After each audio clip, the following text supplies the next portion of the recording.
Hello everyone, welcome to my YouTube channel. इस video में हम यूजीसी नेट कंप्यूटर साइंस जो कि 26 नवंबर 2021 को हुआ था वो सॉल्व करेंगे in detail. Okay, so without further ado let's get into the video right away. Okay, so the question number one कह रहा है given below are two statements. Statement number one set LL1 and LR are the example of bottom up parsers and statement number 2 बोल रही है जो recursive descendant parser and SL are the examples of top down parsers। देखो ये question कहाँ से आया है, कंपाइलर से आया हो और बहुत ही यू कैन से दैट बहुत ही सीधा मतलब फ्रेम किया हुआ है, कोई ट्विस्ट नहीं है इस क्वेश्चन के अंदर एंड आप इसको विद इन फ्यू सेकेंड्स आप इसको सॉल्व कर सकते हैं, ठीक है। और मेरी लैंग्वेज में ये एक बहुत ही ईजी और लड्डू क्वेश्चन कह सकते हो आप इसको, ठीक है। So we all know LL1 क्या है हमारा, non recursive descendent top to down parser है, ठीक है। और ये क्या बोल रहा है, बॉटम अप, तो ये क्या हो गया, कॉन्ट्राडिक्शन। तो ये स्टेटमेंट तो क्या हो गई, फॉल्स। एंड अब इसने बोला कि recursive descendent parser and SLR are the example of top down parsers. No, SLR क्या है हमारा, this is our bottom up parsers, right. तो हमें पता है कि जो LR पार्सर जैसे कि LR0, SLR1, LALR1 और CLR1 ये सब हमारे क्या होते हैं, ये हमारे बॉटम अप पार्सर्स रहते हैं, ठीक है जी। तो this question is also wrong, तो हमारा आंसर क्या रहने वाला है, both the statements are false, तो ऑप्शन नंबर ए, ठीक है। Solution number A is the correct in this case. Okay, let's move to the next question. So question number two क्या है हमारा, मैचिंग क्वेश्चन है जहाँ पे हमें एक लिस्ट वन और एक लिस्ट दे रखी है, लिस्ट टू दे रखी है। यहाँ पे आइडेंटिटी है और यहाँ पे क्या है, नेम। तो बेसिकली हमें क्या करना है, हमें लॉज को मैच करना है कि कौन सा लॉ कौन सा काम करने वाला है, राइट। जैसे कि अगर हम एब्जॉर्प्शन लॉ की बात करें, ठीक है, तो एब्जॉर्प्शन लॉ में क्या होता है, फॉर एग्जांपल जैसे x प्लस एक्स वाई, ठीक है। तो यहाँ पे क्या हो रहा है, अगर मैं x को कॉमन ले लूँ तो बस अंदर क्या बचेगा, 1 + y, ठीक है। तो मेरे पास आंसर में क्या आया, x आया, ठीक है जी, x आया। और यहाँ पे y क्या हो गया, ऑब्जर्व हो गया। तो एब्जॉर्प्शन लॉ का हमारे पास क्या आने वाला है, d। तो 2 का d तो सभी में ही आ रहा है, right, yes. Let's move to some another one, ठीक है। अब क्या है हमारे पास, आइडेम्पोटेंट लॉ। आइडेम्पोटेंट लॉ हमें क्या बताता है कि x प्लस एक्स या फिर कोई भी वेरिएबल को सेम वेरिएबल से ऐड करो तो आपको वही वेरिएबल मिलने वाला है, ठीक है। This will tell you about the expo idempotent law. So A का आएगा हमारे पास 3 और 2 का हमारे पास था d, 2 का हमारे पास 2, ये बन रहा है, ठीक है, अगर आप ऑप्शन से देखोगे। तो बाकी का बचा b का 1, b क्या है, आइडेंटिटी लॉ, ठीक है, x प्लस 0, ठीक है, that is equal to x, ठीक है, this goes under this one. And हमारे पास ये बचा x plus 1 that is equal to 1, this is our domination law. यहाँ पे 1 डोमिनेट कर रहा है, ठीक है ना। देखो एनी वेरिएबल, कोई भी वेरिएबल है उसमें हम 1 को ऐड करेंगे तो वो क्या बन जाएगा, 1 1 ही आएगा आंसर हमारा, है ना, ठीक है। आप इसको सॉल्व करके देख सकते हैं, ठीक है। इफ़ यू टेक 1, ए की वैल्यू क्या हो सकती है बुलियन में, या तो 1 होगी या फिर 0 होगी। अगर हम 1 + 1 करते हैं, ठीक है, 1 + 1 तो हमारे पास क्या आएगा, 1, सॉरी 1 + 1 दैट इज़ 1, एंड 1 + 0, ठीक है, तो हमारे पास क्या आएगा, 1 ही आने वाला है। तो यहाँ पे इसने इसको डोमिनेट किया, 1 डोमिनेटिंग है, ठीक है। तो option number C is correct, मतलब ये सी, ABC, ठीक है, this one is the correct. Let me raise this.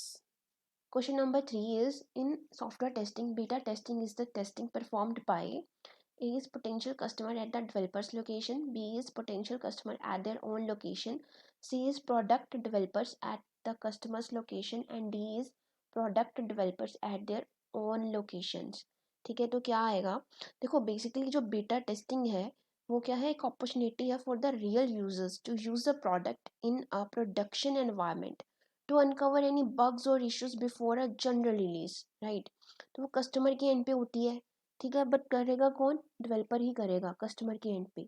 तो ऑप्शन नंबर सी क्या है, बिल्कुल करेक्ट है इस केस में, right.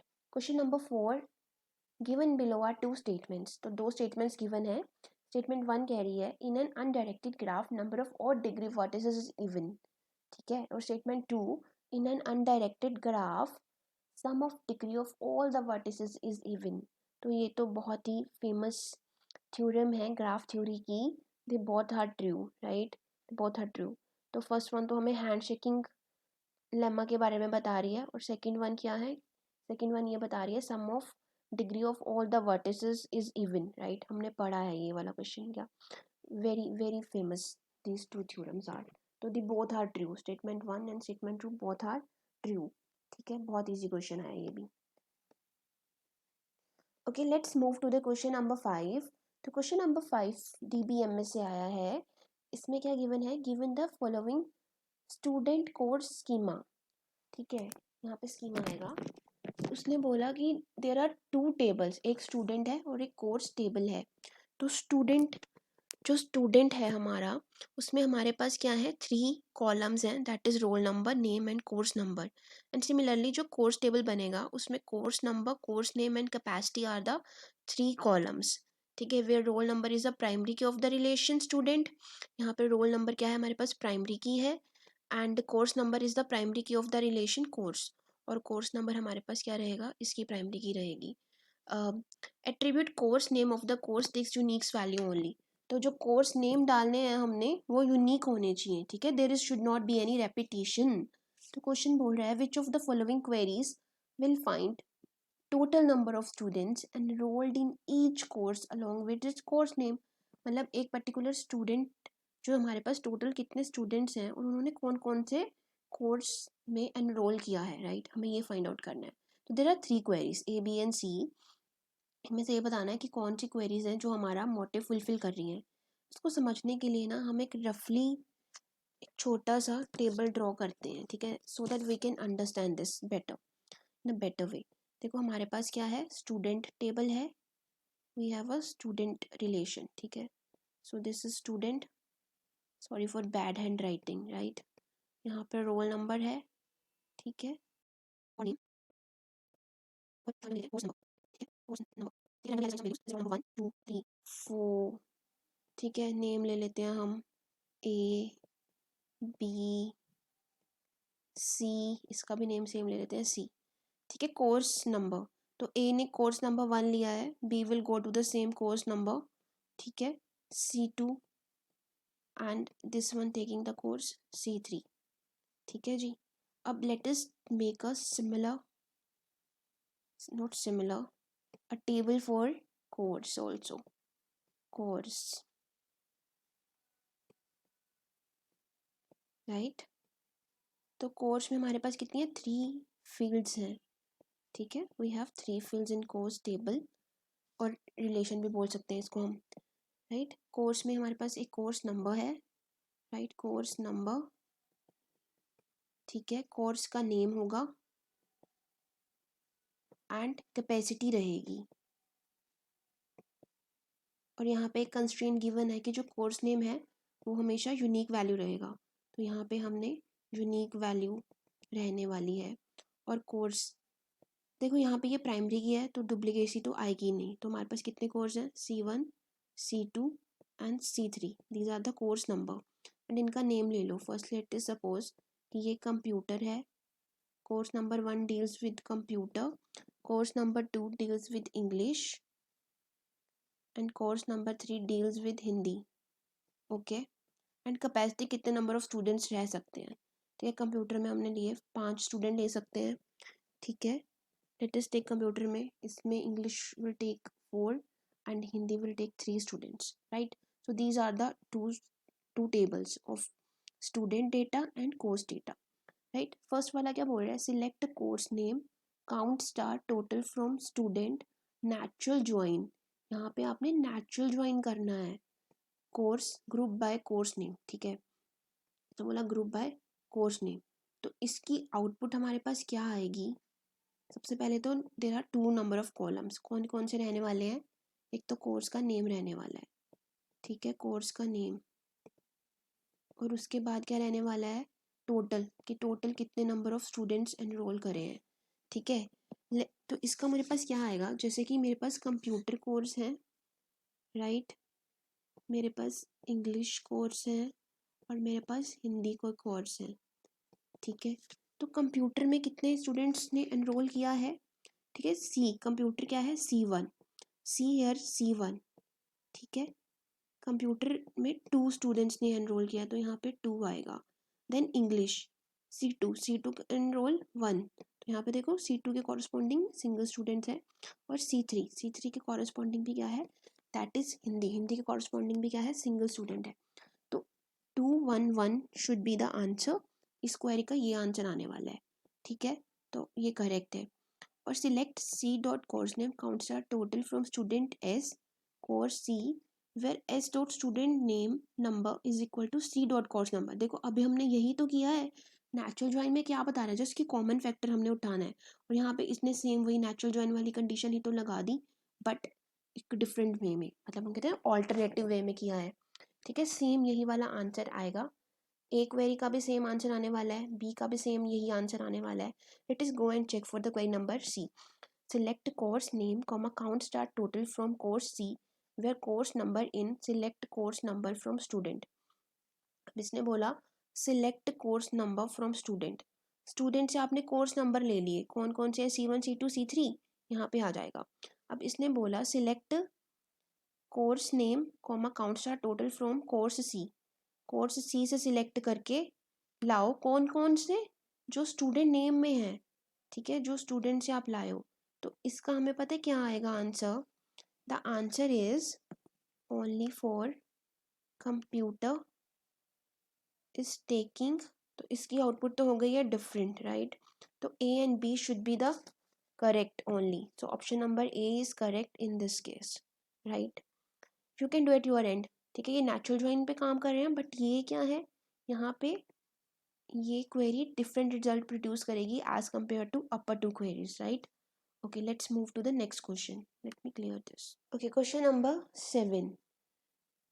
For which value of n is wheel graph Wn regular? देखो कौन से ग्राफ के लिए, ठीक है, जो व्हील ग्राफ है वो रेगुलर रहेगा। देखो रेगुलर ग्राफ में क्या होता है, जब सब वर्टिसेस की डिग्री सेम रहती है, जैसे हम कहते हैं ना Kn रेगुलर ग्राफ, ठीक है। अब वो व्हील प्लस कंडीशन क्या है कि वो व्हील भी होना चाहिए। देखो ये अगर हम 3 वर्टिसेस के लिए बनाएं, ठीक है, this is the 3 vertices, right. अब यहाँ पे एक व्हील वाली वर्टिक्स की हम देखो इन सबकी सेम डिग्री है 2 2 एंड 2, और व्हील बनाने के लिए मैंने जस्ट यहाँ पे एक वर्टेक्स ली और इनको जोड़ दिया, आपस में ज्वाइन किया, right. It is becoming a wheel now. तो यहाँ पे हमने देखा कि जो 3 है, राइट, 3 वर्टिसेस से बन रहा है, ठीक है, बट यहाँ पे 4 वर्टेक्स से भी बन सकता है। सी दिस, अगर हम 4 ले लें, राइट, दिस, और यहाँ पे मैं ले लूँ सी, रेगुलर है बिल्कुल, 2 डिग्री 2 डिग्री 2 डिग्री, हमने इसको कनेक्ट किया, ठीक है, तो 3 डिग्री बन रही है, राइट। तो 3 के साथ भी पॉसिबल है, 4 वर्टेक्स के साथ भी पॉसिबल है, ठीक है, you can check. So NTA ने इसका आंसर ना बी एंड सी बोथ दिया हुआ है, right, you can verify eight your and also, ठीक है। तो बेसिकली अगर उसने स्मॉलेस्ट पूछा होता तो आंसर हमारा क्या रहता, 3, जस्ट बिकॉज जो व्हील ग्राफ है तो हम क्या लिखते होते हैं, Wn की value greater than equal to 3। Okay, now let's solve question number 8। The order of a leaf node in a B plus tree is the maximum number of value, data record pointer, pairs it can hold. Given that the block size is 1k bytes, data record pointer is 7 bytes long, the value field is 9 byte long, and the block pointer is 6 byte long. What is the order of the leaf node? देखो यहाँ पे ना उसने focus किया है leaf node पे, ठीक है, लीफ नोड पे। अगर लीफ नोड मेंशन नहीं होता, ठीक है, तो इसका स्ट्रक्चर तो स्लाइटली डिफरेंट होता, बट अगर लीफ नोड की बात कर रहा है, ठीक है, so we need to focus on one thing, ठीक है जी। यहाँ पे देखो for the leaf node the order is, N क्या है मैं यहाँ पे लिख देती हूँ, N is the order, N is for order, ठीक है जी. K for the key pointer, K for the key pointer, right? This is RP is for record pointer and BB is for block pointer. K is for the key value, right? K is for the key value. अब यहाँ पे क्या बोल रहा है, इस सब का साइज क्या होगा, लेस देन इक्वल टू होगा ब्लॉक साइज पे, ठीक है. और देखो अगर लीफ है, ठीक है, और अगर नॉन लीफ है तो यहाँ पे हमारे पास क्या है, n इंटू बी पी, ठीक है. Order into block pointer plus n-1 into k is less than equal to block size, ठीक है. तो हमने अब देखना है कि हमने लीफ नोड का निकालना है, ठीक है. Leaf node, this formula we have to implement, ये वाला फॉर्मूला आपको इम्प्लीमेंट करना है, ठीक है. तो इम्प्लीमेंट करने के लिए हम क्या करेंगे, सिंपल, n की वैल्यू हमें फाइंड आउट करनी है तो n will remain itself. k कितना है हमारे पास, data record, k is the data record value, ठीक है. ये है हमारे पास वैल्यू फील्ड, ठीक है. डेटा रिकॉर्ड वैल्यू कितनी हमारे पास, 9, पुट हेयर 9. रिकॉर्ड पॉइंटर हमारे पास कितना है, ये रहा, data record pointer is 7 bytes plus block pointer is of 6 bytes long, ठीक है. सिंपल सॉल्व करके हमारे पास कितना आया, 63.6, ठीक है. अब इसने क्या बोला, लेस देन और इक्वल टू, लेस देन या फिर इक्वल टू. अब ऑप्शन में देखो हमारे पास 63, 64, 67, 68, तो इक्वल टू हमने लिया, ठीक है. 63 से कम ही होगा, मतलब इससे एक्सीड वैल्यू नहीं कर सकती. So we will go with the option number A, that is 63. अगर आपको इस क्वेश्चन में अभी भी डाउट है ना, you can comment in the comment box. I make a separate video, ठीक है, क्योंकि वो बहुत टाइम टेकन प्रोसेस हो जाता है, ठीक है, और वीडियो काफ़ी लंबा हो जाता है, तो मैं ट्राई करती हूँ कि इसको शॉर्ट में किया जाए, ठीक है. अगर कोई भी डाउट है we will make a separate video, ठीक है, separate video. Please comment, okay, comment down में ज़रूर लिखना कि यू विल गेट इट और नॉट. तभी मैंने ये फॉर्मूला को लिखा था, so that you will be remember these formula, ठीक है, ताकि आपको ये फॉर्मूलाज याद रहें. ओके जी, question number 9, given the following student course scheme. Student हमारे पास एक टेबल है जिसमें ये 3 कॉलम्स हैं, ठीक है. कोर्स है एक टेबल जिसमें भी ये 3 कॉलम्स हैं. रोल नंबर क्या है, प्राइमरी की है. अकाउंट्स नंबर क्या है, primary key. This is also primary key and this one is also a primary key, ठीक है. Attribute course name of the course takes the uniques value only, ठीक है. तो ये हमेशा यूनिक वैल्यू लेना चाहिए. The number of the record in the course and students are taken to be 3. Course में हमारे पास कितने हैं, 3 रिकॉर्ड्स हैं, ठीक है. और स्टूडेंट टेबल में हमारे पास 5 रिकॉर्ड्स हैं, ओके, ठीक है. Following relation query is executed, तो उसने बोला कि इनने इनका क्या किया, क्रॉस प्रोडक्ट कर दिया, ठीक है, क्रॉस प्रोडक्ट कर दिया. देखो जी, जब क्रॉस प्रोडक्ट की बात कर रहा है तो क्रॉस प्रोडक्ट में हम क्या करते हैं, ठीक है. क्रॉस प्रोडक्ट हम डिस्क्रीट मैथ्स में बहुत अच्छे से पढ़ते हैं, है ना. जैसे यहाँ पे है 1, 2 और यहाँ पे क्या है ए, यहाँ पे क्या है बी. तो A is matching with A is also matching with B, 2 is matching, 2 is going with A and 2 with B, ठीक है. तो हमारे पास कौन कौन से पेयर बनेंगे, 1A 1B, 2A 2B. So this is the basic concept of cross product, मतलब हमने हर एक पॉसिबल कॉम्बिनेशन को उठाना है, ठीक है जी. अब सिंपल है, तो हम टोटल यहाँ पे देखो हमारे पास 2 थे और यहाँ पे भी कितने थे, 2 थे एलिमेंट्स, राइट. तो कार्टेशियन प्रोडक्ट में क्या होता है, मल्टीप्लाई रह जाता है, मल्टीप्लाई करना होता है हमने, ठीक है, ठीक है जी. तो उसने क्या बोला, अब देखो जो अब हमारे पास रोज़ हैं वो क्या है, मल्टीप्लाई होके आएंगी, कितनी रोज़ रहने वाली हैं. अब देखो यहाँ पे हमारे पास कितनी थी, 5, और यहाँ पे कितने थे, 3. तो मल्टीप्लाई किया, हमारे पास कितनी आ गई, 15 रोज़, जिसको हम टपल भी बोलेंगे, ठीक है. 15 रोज़ या फिर टपल्स, रोज़ और टपल्स. और कार्डिनैलिटी, इसको हम कार्डिनैलिटी भी बोलते हैं, ठीक है. तो कार्डिनैलिटी ऑफ रिलेशन आर कितना आ जाएगा, 15. डिग्री, अब देखो डिग्री की बात कर रहे हैं तो डिग्री में हम क्या करते हैं, हम ऐड ऑन कर देंगे हर कॉलम्स को, जो नया रिलेशन बनेगा उसमें ये 3 कॉलम हो जाएंगे स्टूडेंट के और 3 कॉलम हो जाएंगे कोर्स के. तो टोटल कितने हुए प्लस करके, 6, राइट। 3 + 3 how much? 6। तो डिग्री कितनी हो जाएगी? 6 हो जाएगी। एंड फॉरेन की ऑफ स्टूडेंट, देखो फॉरेन की ऑफ स्टूडेंट, देखो यहाँ पे हमें दिख रहा है कोर्स नंबर, यहाँ पे फॉरेन की का काम करेगा और यहाँ पे ये एक प्राइमरी की है ना, ठीक है। तो कोर्स नंबर एंड फॉरेन की ऑफ स्टूडेंट कोर्स के साथ कोई मैचिंग और कुछ है ही नहीं, राइट, तो वो नील हो जाएगी। तो just look in the option की कौन से मैच कर रहे हैं। A is matching with 3, A is matching with 3, ठीक है। तो एक मैच करके भी आपका आंसर आ सकता था, that is option number D, ठीक है। अगर आपको ये कुछ करना भी नहीं आ रहा, सिंपल डिग्री निकालनी तो सबको आती है, ठीक है। डिग्री और कार्डिनैलिटी में स्टक नहीं होते हम लोग, बट यहाँ पे आप स्टक हो सकते हो, तो आप एलिमिनेशन मेथड से भी इस क्वेश्चन को इजीली सॉल्व कर सकते हैं।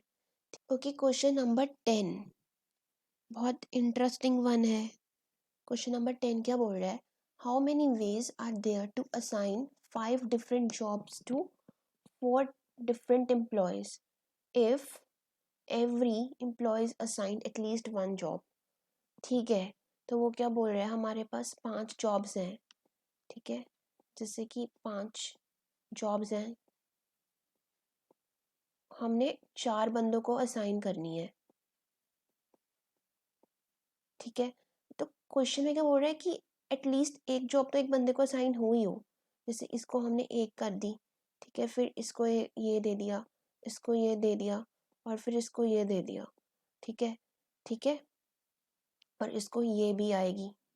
एटलीस्ट 1 की ऑप्शन आ रही है, मतलब एक तो आएगी आएगी, उससे ज़्यादा भी आ सकती है, ठीक है। जैसे डी के पास 2 आई है, फिर सी के पास भी हम 2 असाइन कर सकते हैं, फिर बी को भी हम 2 असाइन कर सकते हैं, फिर ए को भी हम 2 असाइन कर सकते हैं, ठीक है। तो हमारे पास कितने कॉम्बिनेशंस बनेंगे, राइट। देखो, तो इसके लिए हमारे पास क्या है, हमने बेसिकली क्या करनी है, हमने मैपिंग करनी। देखो हम इसको फंक्शंस की तरह ले सकते हैं, ठीक है। जैसे हमारे पास कितनी जॉब्स हैं, हमारे पास 5 जॉब्स हैं, ठीक है, और हमारे पास पर्सन कितने हैं, 4 पर्सन है, ठीक है। तो हमने मैपिंग करनी है बेसिकली, ठीक है, कि एक तो जॉब आनी ही चाहिए, राइट।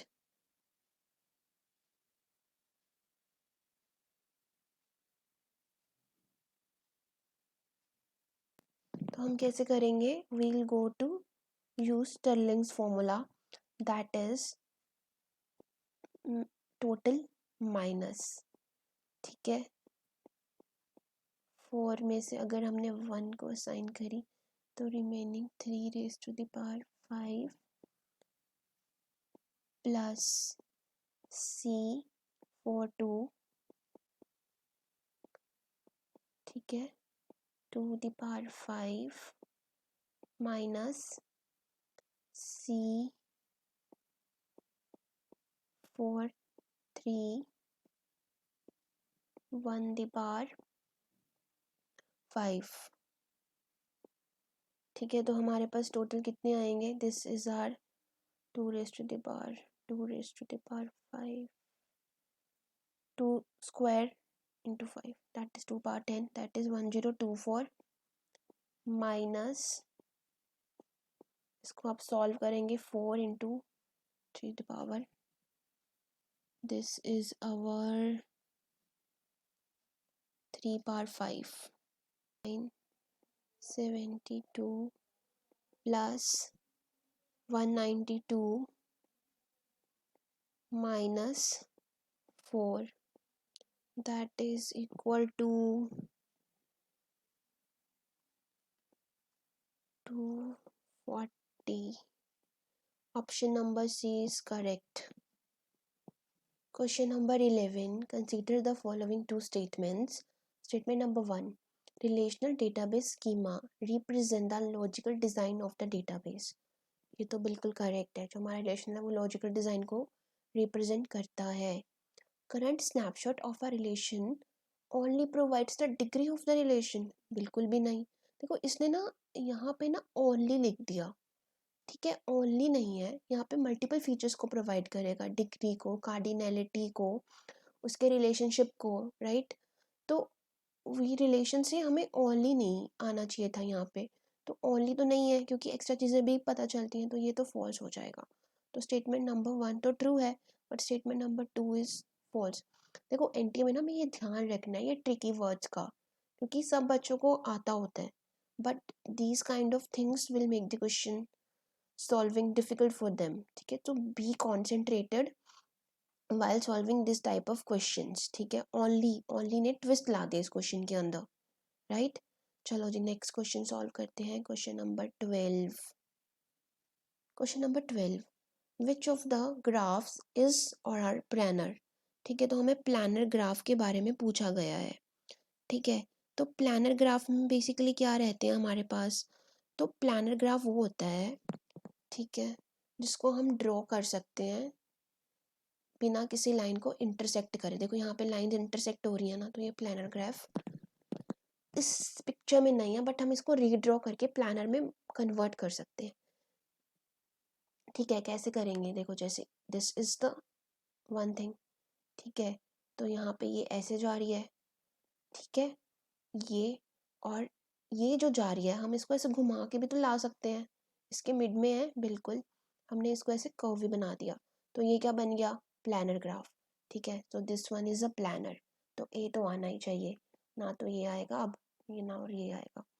ठीक है, अब बी वाले को चेक करो और सी को चेक करने की नीड नहीं पड़ेगी एज पर द ऑप्शंस। ठीक है, क्योंकि टाइम कम रहता है, हमें कम से कम वर्ड्स में इसको बनाना होता है। ठीक है, बनाने की कोशिश करनी है। को थोड़ा बी वाले को थोड़ा सोच के करना होगा हमें कि इसको कैसे ले सकते हैं।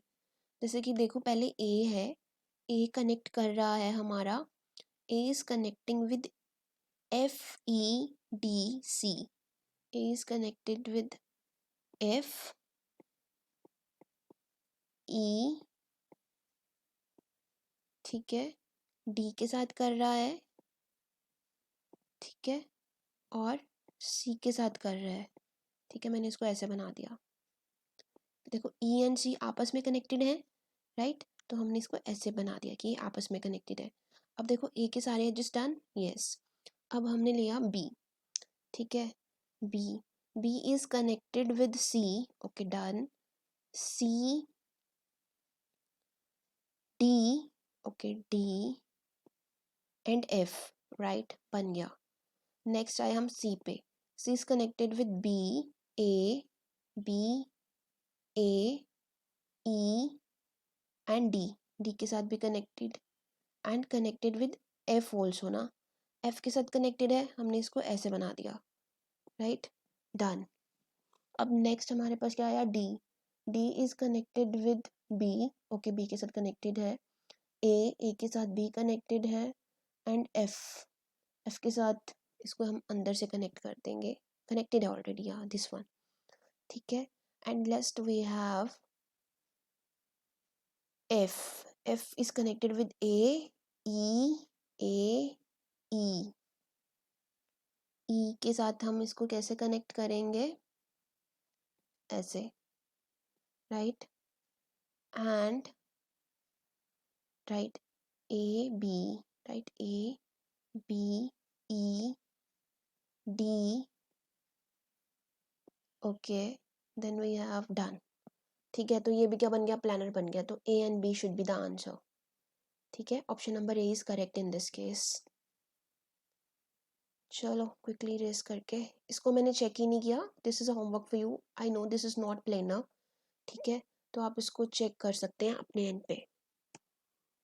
Question number 13, a data structure is required for storing a set of integers such that each of the following operation can be done in log n time, where n is the number of elements in the set।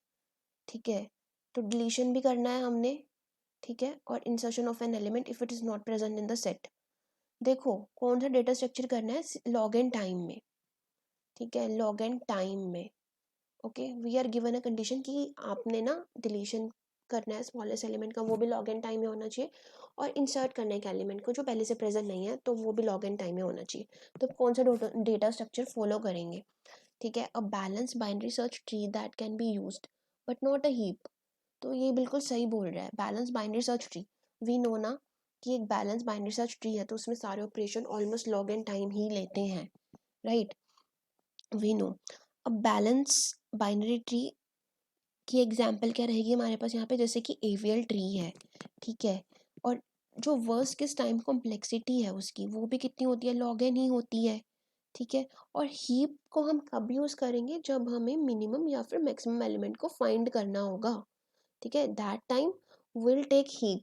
और heap का जो heapify है वो कितना time लेता है हमारे पास, heapify heapify will take log n, heapify will take log n time, और जब नया हीप हम कंस्ट्रक्ट करते हैं वो हमारा n टाइम लेता है, ठीक है। तो उसकी कॉम्प्लेक्सिटी मैच ही नहीं करेगी इसके साथ, तो will go with the option number A, balance binary search tree but not, can be used but not a heap, right? Okay, let us move to the next question. Question number 14.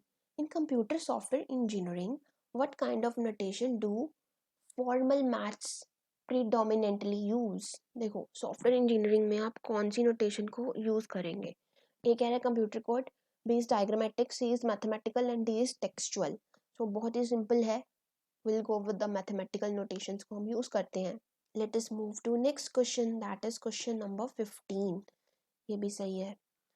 Okay, the V component in MVC are responsible for, तो यहाँ पे MVC क्या है, model view controller, ठीक है। तो view वाला कह रहा है कि वो किसके साथ रिस्पॉन्सिबल रहेगा, business logic and domain objects, B is security of the system, C is translating between user interface action slash events and operation on the domain objects, and option number D user interface.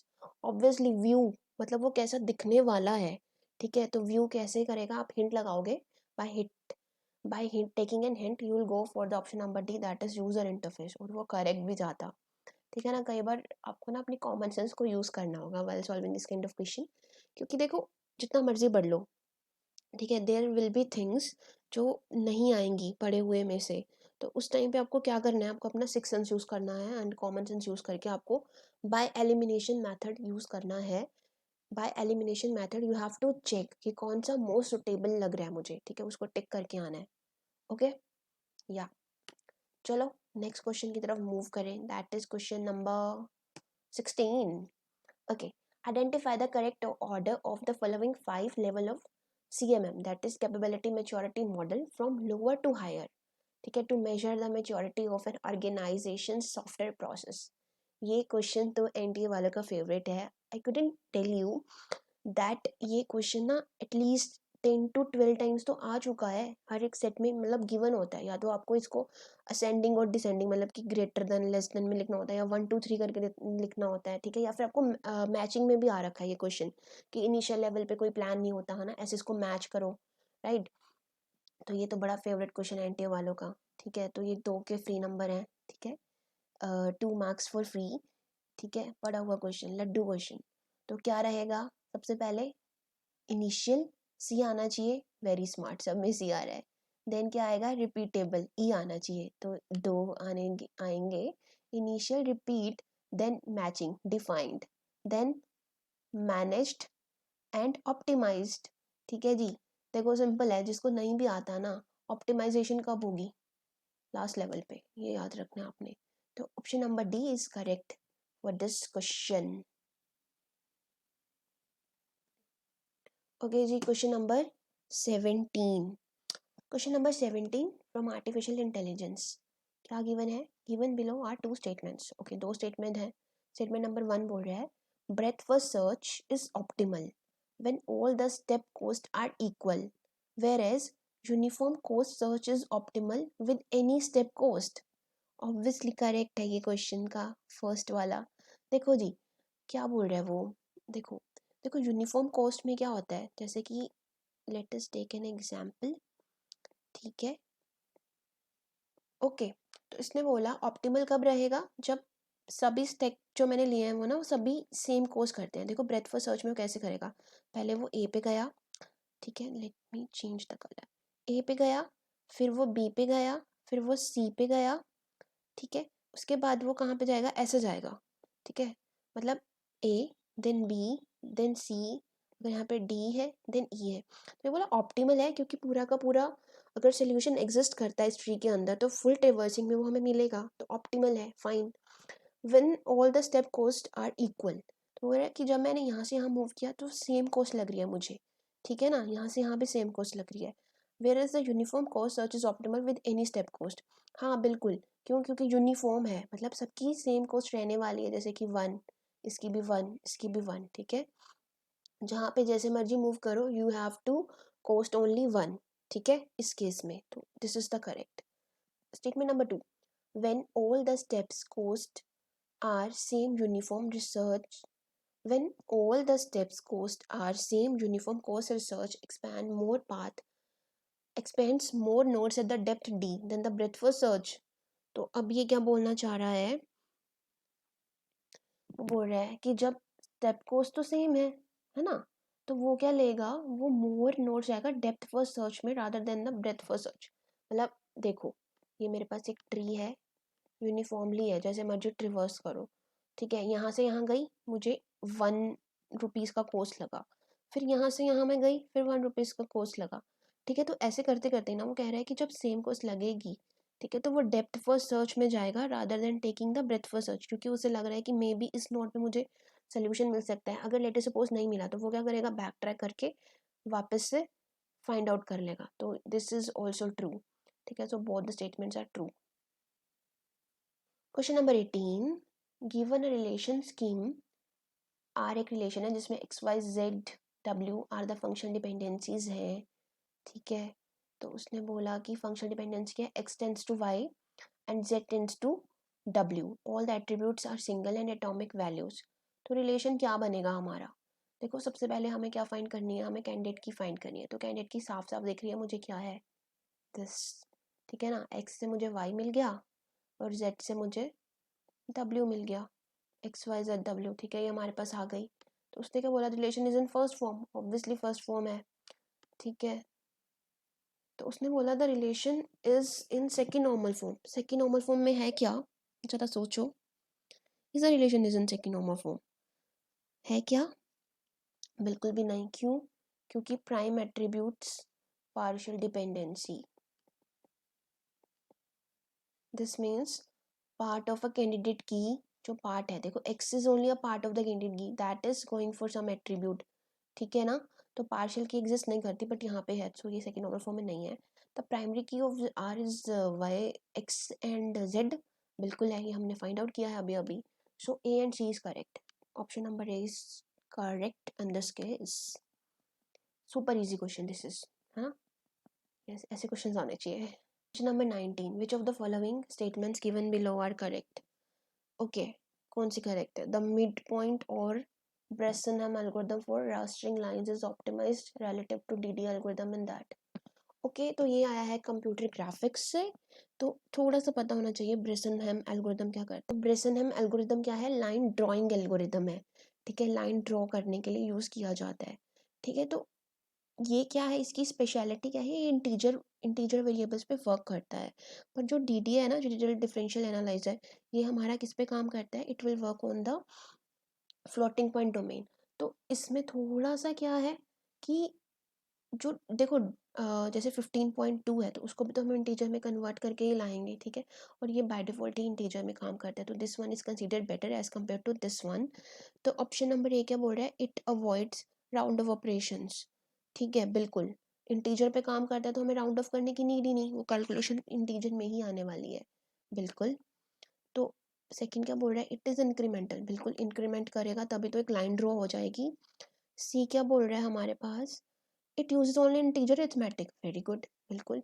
All the straight line can be displayed as straight, all straight lines can be displayed as straight exact. Straight exact नहीं होता just because थोड़े थोड़े pixel lack करेंगे। For example there is a line, है ना, यहाँ से यहाँ तक, ठीक है, और ये ऐसे ऐसे जा रही है छोटे छोटे पिक्सल्स में, ठीक है। अब देखो वो हॉरिजॉन्टल है या वर्टिकल है, जो इंक्रीमेंटल है वो इसके मैग्नीट्यूड पे डिपेंड करेगा, ठीक है ना। तो हर एक पिक्सल एक के बाद नहीं आएगा, ठीक है। तो straight lines can be displayed as straight, तो उसमें थोड़ा थोड़ा क्या रहता है, जो एग्जैक्ट वर्ड आ गया ना, ठीक है, एग्जैक्ट, नो, तो उसमें थोड़ा थोड़ा डिफरेंस रहता है हर एक पिक्सल का, it will depending on the points that you are choosing for the line, ठीक है। तो ABC is the correct answer. Question number 20, which of the following are logically equivalent. ठीक है, तो प्रपोजिशन लॉजिक से क्वेश्चन आया है, वेरी नाइसली क्वेश्चन, एंड ये थोड़ा टाइम टेकन रहेगा। ठीक है, तो उसने बोला negation of P goes to this. अगर आप इसको बूलियन अलजेब्रा की हेल्प से सॉल्व करो तो हमारे पास क्या आएगा, नेगेशन ऑफ पी। ठीक है, इसको हटाना है मुझे, पहले मुझे अंदर वाला ये सॉल्व करना पड़ेगा, क्यू इम्प्लाइज आर। ठीक है, तो ये क्या आएगा, नेगेशन ऑफ क्यू और आर। ठीक है, और लेट अस सपोज कि मैंने ये वाला हटा दिया, तो नेगेशन ऑफ पी और दिस, तो मेरे पास क्या बचेगा, पी और राइट नेगेशन ऑफ क्यू और आर। ठीक है, और यहाँ पे इसको सॉल्व करें तो हमारे पास क्या बचेगा, negation of Q, this one I am talking about. ठीक है, डोंट कंफ्यूज, ये हमारे पास क्या है, this is your LHS, this is your right hand side. ठीक है, मैं ऐसे लेके जा रही हूँ, ये हमारा लेफ्ट हैंड साइड का आया है, अब राइट हैंड साइड को सॉल्व कर रहे हैं। यहाँ पे नेगेशन ऑफ क्यू और पी और एस। ठीक है, तो this is the same one है ना, हमें दिख रहा है कि ए वाला तो बिल्कुल लॉजिकली इक्विवेलेंट है, करेक्ट। तो ए तो आना ही चाहिए, तो इन तीनों में से कुछ भी रह सकता है। लेट अस चेक B1, अगर बी वाला का चेक कर लिया तो हमें पता चल जाएगा। ठीक है, तो बी वाला क्या है, P इम्प्लाइज Q, ठीक है, इम्प्लाइज R। तो इसको हम सॉल्व करके पहले इनर ब्रैकेट को हम सॉल्व करेंगे, राइट, नेगेशन ऑफ P और Q। ठीक है, अब ये वाला कंडीशनल हटाने के लिए मैं सेम इसको रिप्लेस करूँगी, तो मेरे पास क्या आया, P and negation of Q और R। ठीक है, और सेकंड हमारे पास है P implies Q to R ना, तो इसको पहले सॉल्व किया, नेगेशन ऑफ Q और R। ठीक है, और इसका भी मैं ले लेती हूँ साथ साथ ही, नेगेशन ऑफ P और दिस, तो इसका मेरे पास बनेगा नेगेशन ऑफ P और नेगेशन ऑफ Q और R। This is not matching. ठीक है, ये मैच नहीं कर रहा। ओके, यहाँ पे क्या बोल रहा है, P to Q implies R to S, P to R to S, ये भी नहीं करेगा। You can solve at your end. तो ऑप्शन नंबर C, मतलब option number 3 is correct, A only रहेगा। ठीक है, वन मोर थिंग हमें ये याद रखना है कि जो बाई कंडीशनल है ना, इसको आप रिप्लेस करोगे, और जैसे कि P implies Q can be written as negation of P और Q। ये बहुत इंपॉर्टेंट है और ये यूज़ कर सकते हो। Even you can go for the truth table also, but truth table में बहुत टाइम लगेगा आपको ये क्वेश्चन सॉल्व करने में। ठीक है, तो पेपर में टाइम नहीं रहता, तो कीप इट वेरी सिंपल, क्योंकि टाइम बहुत मैटर करता है। ये नहीं कि आपको क्वेश्चन आता है, बट द थिंग इज कि you have to solve it a very efficient manner, कि आपका कम से कम टाइम लगे, राइट, क्योंकि टाइम सेव करना इंपॉर्टेंट है। ओके, तो I'll go for this method and this is very suitable for me. Question number 21. Consider the following three processes with length of the CPU burst given in milliseconds. ठीक है, तो जो CPU burst time है वो मिलीसेकेंड्स में है, just इतना बताया गया है। अब इसने क्या बोला कि कुछ एक प्रोसेसेस का हमारे पास proper arrival time and burst time given है। What is the average waiting time for these processes if they are scheduled using the preemptive shortest job first? ठीक है, preemptive shortest job first करना है हमने। ठीक है, मतलब प्रिमिटिव का मतलब ये हम स्नैच कर सकते हैं CPU इस प्रोसेसर से। ठीक है, तो यहाँ पे हम लोग बनाते हैं इसका गैंट चार्ट। ठीक है, at the time zero P1 का अराइवल टाइम हुआ P1 का। ठीक है, अब ये 1 मिनट के लिए ही चली। ठीक है, तो P2 आ चुकी है, तो 1 मिनट के लिए ही चली। अब इसका बर्स्ट टाइम कितना हो गया, 7। ठीक है, इतने P2 आया, तो टाइम कंपेयर हुआ कि इसका तो 4 है और इसका तो 7 है, तो विच वन इज स्मॉलर, तो ये स्मॉलर है, तो P2 के पास CPU आया। ठीक है, और अब ये 2 मिनट्स के लिए चला, तो हमारे पास P3 आ गई, इसका टाइम है 9, तो टाइम कंपेयर है तो इसको ही फिर से CPU मिलेगा, तो ये 4 तक एग्जीक्यूट हुई। ठीक है, तो इसने एग्जीक्यूशन अपना कर लिया कंप्लीट। ठीक है, इसका एग्जीक्यूशन हो गया कंप्लीट। ओके, अब इसने, अब देखो यहाँ पे है एक तो टाइम 7 और एक टाइम 9 है। ठीक है, तो which one is smaller, obviously P1 is smaller, तो फिर से P1 आएगी। ठीक है, और इसको कितने टाइम के लिए सीपीयू चाहिए, 7 मिली सेकेंड्स इसका बर्स्ट टाइम है। ठीक है, तो इसमें 7 ऐड करो तो कितना हो जाएगा 12। अब हमारे पास क्या है P3। ठीक है P3, ओके, तो P3 को कितने के लिए चाहिए, 9 के लिए। तो सिंपल, अब इसकी टर्न है तो यही चलेगी, तो इसमें 9 ऐड किया हमने 12 में, तो कितना आया 21। ठीक है जी 21, ओके। तो हम यहाँ पे निकालते हैं turn around time. Turn around time हमारा क्या होता है, completion time minus arrival time. ठीक है, ये हम सारा ही करेंगे क्योंकि कई बार वो टर्न अराउंड टाइम पूछता है और कई बार वो वेटिंग टाइम पूछता है ना। तो टर्न अराउंड टाइम क्या है, completion time minus arrival time. P1 कब कंप्लीट हुई, 12 पे, और आई कब थी, 0 पे, तो इसका टर्न अराउंड टाइम कितना हो गया हमारे पास 12, राइट, ओके। नेक्स्ट हमारे पास P2 है, इसका अराइवल, इसका कंप्लीशन टाइम है 5 और ये आई थी 1, तो टर्न अराउंड टाइम कितना हुआ 4। ठीक है, और P3 का कंप्लीशन टाइम है 21 और ये अराइव कब हुई थी 2 पे, तो कितना आ गया हमारे पास 19। ठीक है जी, अब निकालेंगे हम waiting time. Waiting time is equal to turn around time minus burst time, okay. इसका टर्न अराउंड टाइम कितना है 12 और इसका बर्स्ट टाइम कितना था 8, तो 12 में से 8 गए, कितना आया हमारे पास 4, इसने 4 तक वेट किया। ठीक है, 4 मिली सेकेंड्स की waiting time. Then we have P2 का वेटिंग टाइम हमारे पास कितना आएगा, टर्न अराउंड टाइम कितना है 4, बर्स्ट टाइम कितना है 4, 4 minus 4 is 0, and then we have 19, 19 minus 9 that is equal to 10। ठीक है, तो इसको टोटल कर लो। अब हमने देखो क्या निकालना है, एवरेज वेटिंग टाइम ना, तो 4 + 10 कितना हो गया हमारे पास 14। एवरेज कैसे निकालते हो, सम divided by the number of elements, कितने नंबर ऑफ प्रोसेसेस थी 3, 14/3 कितना आएगा हमारे पास, 3 4 12, 4 पॉइंट समथिंग आना चाहिए। ठीक है, तो 4.66 शुड बी द आंसर। अगर पेपर में आपसे एवरेज टर्न अराउंड टाइम पूछा गया है तो क्या करेंगे, हम इनको प्लस करके डिवाइड बाय 3 करेंगे, द हमारा टर्न अराउंड टाइम भी आ जाएगा, ओके। ये आपका होमवर्क है, ठीक है, टर्न अराउंड टाइम आपने खुद से निकालना है, ओके। और अगर कोई प्रॉब्लम आ रही है तो फिर कमेंट में मैसेज कर देना, I will check it out. और प्लीज़ अपना मैसेज ड्रॉप आउट कर देना कमेंट में, I will check out. Question number 22, consider the sentences below. There is a country that borders both India and Pakistan. Which of the following logical expression express the above sentence correctly when the predicate country X represent X is a country and border XY represent that the countries X and Y share the border? ठीक है, तो आपने इसको लिखना है in the term of predicate logic. ठीक है, तो ये बोल रहा है हमारे पास there exist a country, country है, दिस इम्प्लाइज कि अगर कंट्री है तो वो इंडिया और पाकिस्तान का बॉर्डर करेगी, ये इफ़ वाली कंडीशन ले आया है ना। तो बिल्कुल भी नहीं, ज़रूरी नहीं है, कंट्री है तो वो इंडिया और पाकिस्तान के ही आनी चाहिए, there should be different things also, right. यहाँ पे ये वाले ने काम खराब किया। अब ये क्या बोल रहा है, there is a border, border है, ठीक है, बॉर्डर है, वो कंट्री कौन कौन सी लेगा, India and Pakistan, no, this is not written correctly.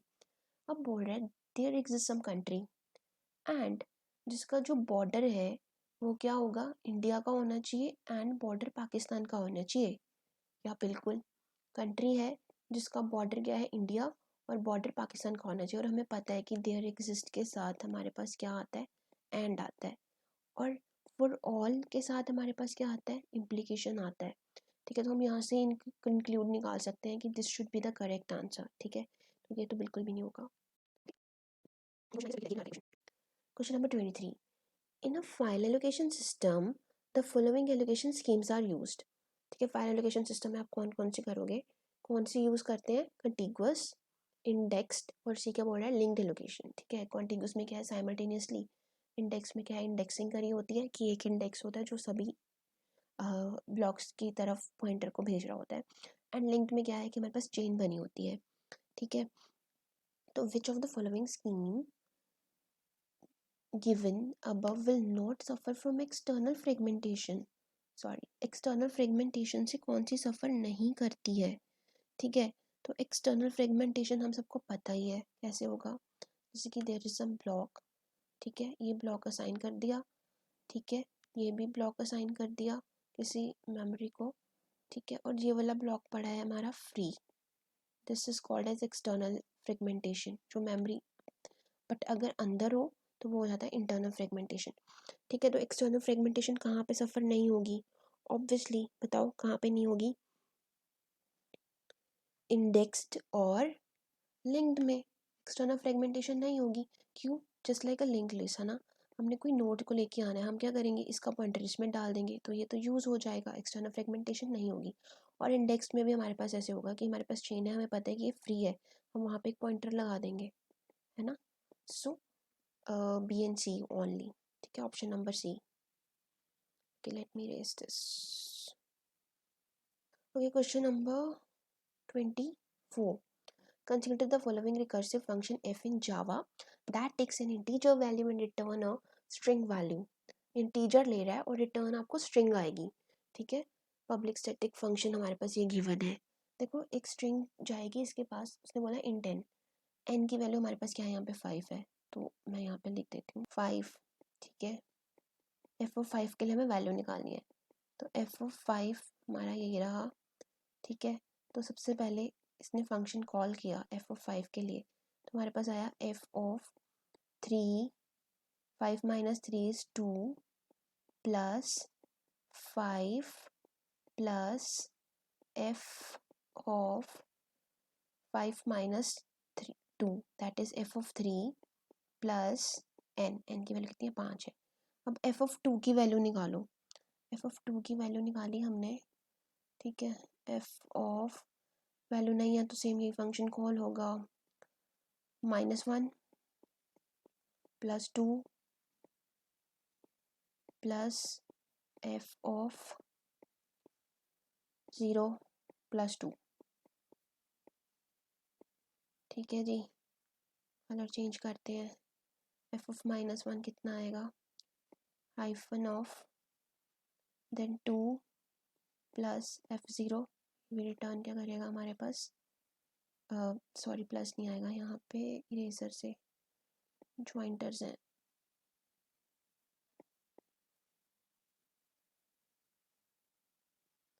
This will hyphen 2, ठीक है, ये वाला हाइफन रिटर्न करेगा, दिस विल रिटर्न हाइफन, ठीक है। अब हम यहाँ पे आए तो हमारे पास क्या आ गया, 5, ठीक है। अब हमने f of 3 की वैल्यू निकालनी है, ठीक है।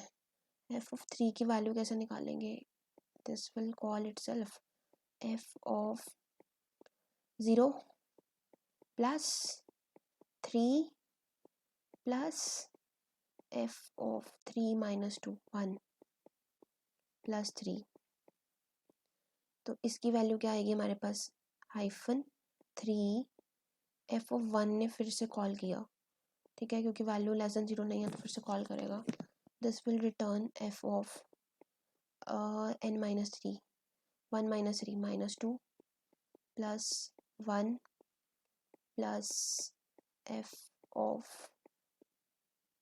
-1 plus 1, राइट। तो यहाँ पे हमारे पास क्या आया, हाइफन 1, देन यहाँ पे हमारे पास आया हाइफन, देन आया 1, तो बैक ट्रैक करके यहाँ पे आया हमारे पास 3 पड़ा है 5, तो -2 5 3 1, तो option number C is correct, ठीक है। आप इसको इजीली कर सकते हैं। Okay, let me raise this.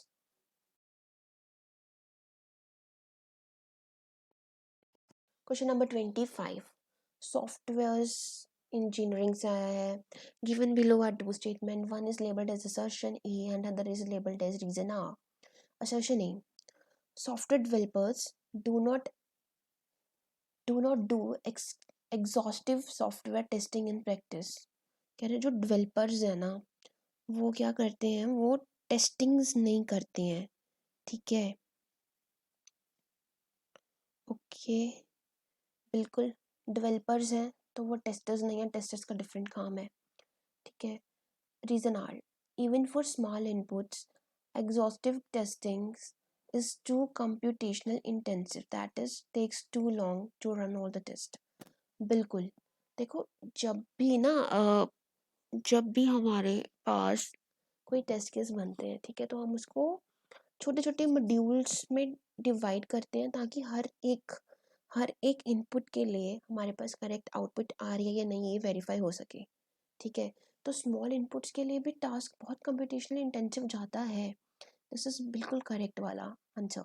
तो option number C is correct. ठीक है, वो करेक्ट है और उसकी करेक्ट एक्सप्लेनेशन है, क्योंकि अगर डेवलपर टेस्टिंग में लग गया तो डेवलप कौन करेगा? तो देयर आर मॉड्यूल्स कि टेस्टर का अपना मॉड्यूल होगा, ठीक है, डेवलपर का अपना है, ठीक है, डिजाइनर का अपना है और प्रोग्रामर का अपना, हर कोई अपने अपने लेवल पे काम कर। Question number 26, suppose a B plus tree is used for indexing a database file. Consider the following information: size of the search key field, that is equal to 10 bytes, block size given है 1024 bytes, size of the record pointer is 9 bytes, size of the block pointer is equal to 8 bytes.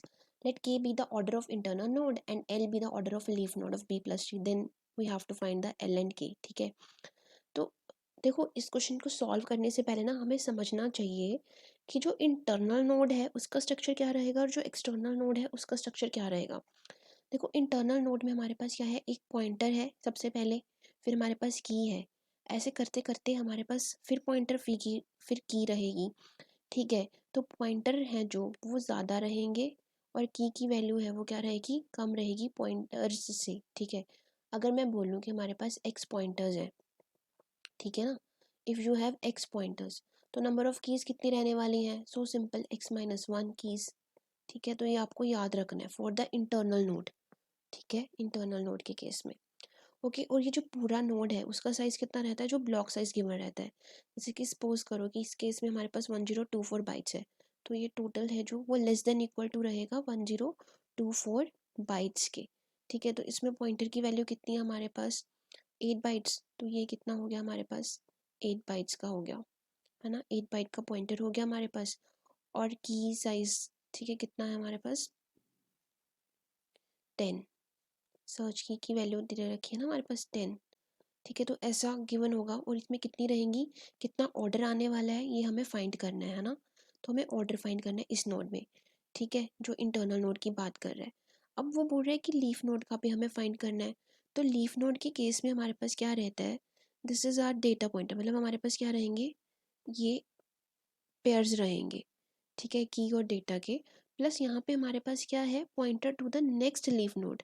यहाँ पे ये pointer single term में use हो रहा है जो अपनी नेबर नोड को पॉइंट करेगा, बट यहाँ पे क्या था, ये यूज़ हो रहा है हर एक टर्म के लिए। ठीक है, तो ये बेसिक डिफरेंस है एक्सटर्नल और इंटरनल नोड के बारे में।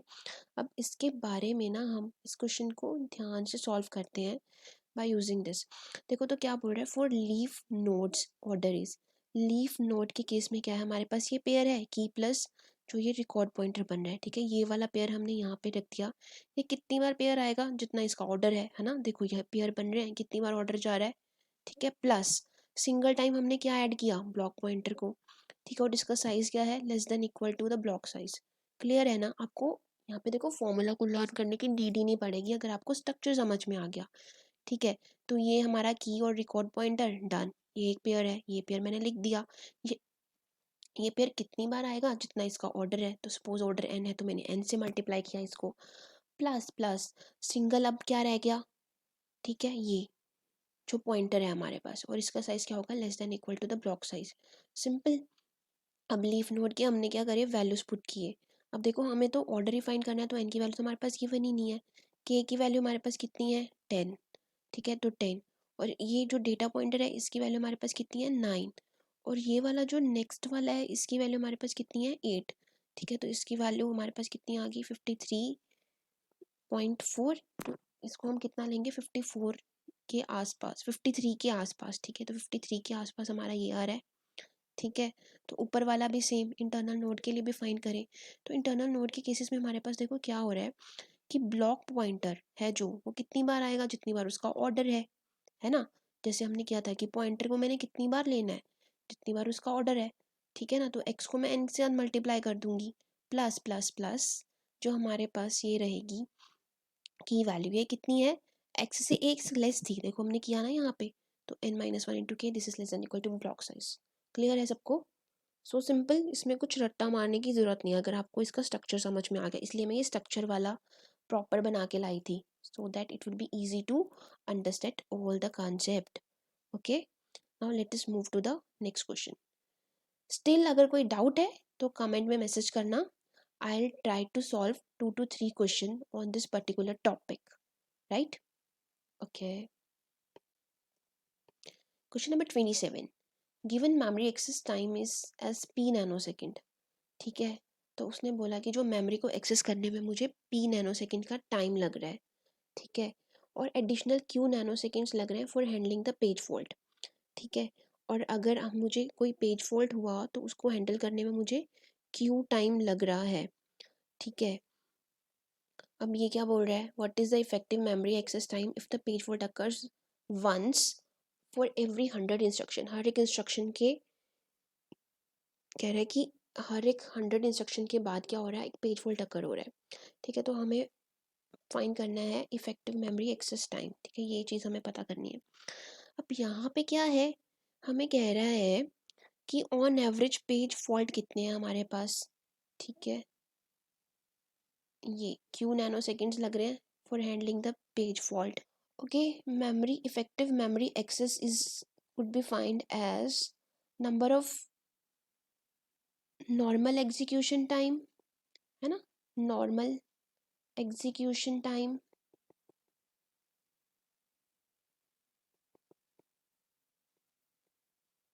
Plus average page fault service time. ठीक है, कि नॉर्मल मेरे को कितना लग रहा है और एवरेज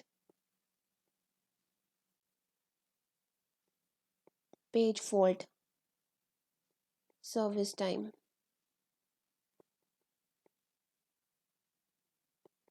अब वो बोल रहा है कि क्यू नैनो सेकेंड्स लग रहे हैं for handling the page fault.